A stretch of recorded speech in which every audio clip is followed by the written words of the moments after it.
एक गांव में विजय नाम का लड़का और मीना नाम की लड़की रहते थे। मीना गांव की सभी लड़कियों में से सबसे खूबसूरत लड़की थी। जितनी वो सुंदर थी उतनी ही ईमानदार भी थी। वो ना तो कभी किसी से झूठ बोलती और ना ही किसी से फालतू की बातें करती, बस अपने काम से काम रखती थी।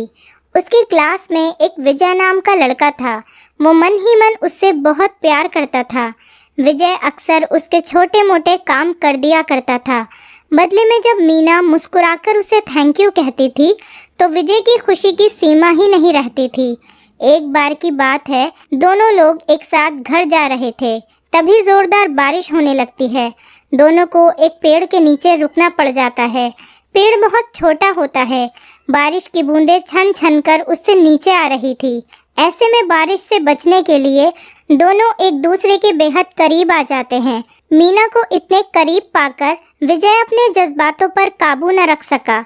उसने मीना को प्रपोज कर दिया। मीना भी मन ही मन उसको चाहती थी, इसीलिए वो भी राजी हो गई और इस तरह दोनों का प्यार परवान चढ़ने लगा।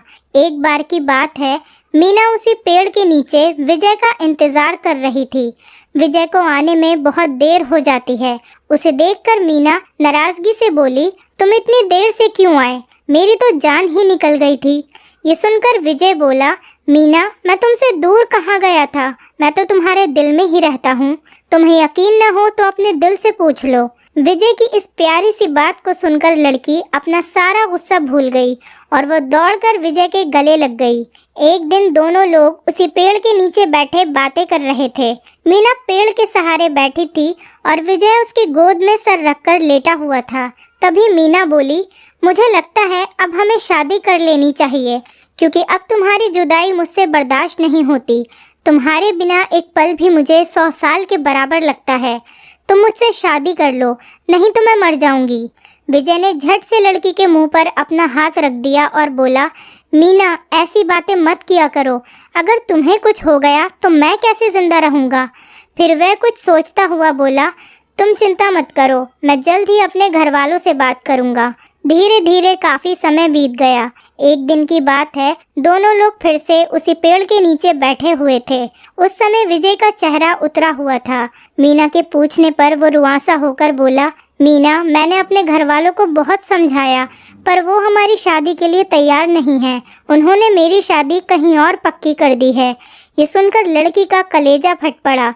उसका मन हुआ कि वो जोर जोर से रोए, लेकिन उसने अपने जज्बात पर काबू पा लिए और बोली, मैंने तुमसे सच्चा प्यार किया है, मैं तुम्हें कभी भुला नहीं सकती। प्लीज़ मुझे माफ़ कर देना। विजय धीरे से बोला, वैसे अगर तुम चाहो तो अब से हम एक अच्छे दोस्त रह सकते हैं। मीना ये सुनकर ज़ोर ज़ोर से रोने लगी। विजय ने उसे समझाया और फिर दोनों लोग रोते हुए अपने अपने घर चले गए। देखते ही देखते विजय की शादी का दिन आ गया। विजय को यकीन था कि उसकी शादी में मीना ज़रूर आएगी, पर ऐसा नहीं हुआ। हाँ, मीना का भेजा हुआ एक गिफ्ट उसे ज़रूर मिला। विजय ने कांपते हाथों से उसे खोला। उसे देखते ही वो बेहोश हो गया।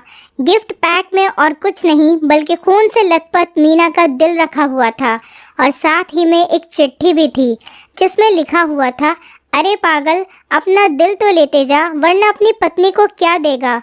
दोस्तों, हमारी ज़िंदगी का सबसे खूबसूरत एहसास प्यार ही है, जो हमें, आपको और हर किसी को जोड़े रखता है। पर क्या हम उसको अपना पाते हैं? कभी हम गलत तो कभी साथी गलत तो कभी हालात गलत, और कभी हमारे घर वाले हमारा साथ नहीं देते, हमारे प्यार को स्वीकार नहीं करते। पर क्या प्यार गलत हो सकता है? नहीं। तो दोस्तों, प्यार करो, लेकिन किसी की फीलिंग्स के साथ खिलवाड़ मत करो।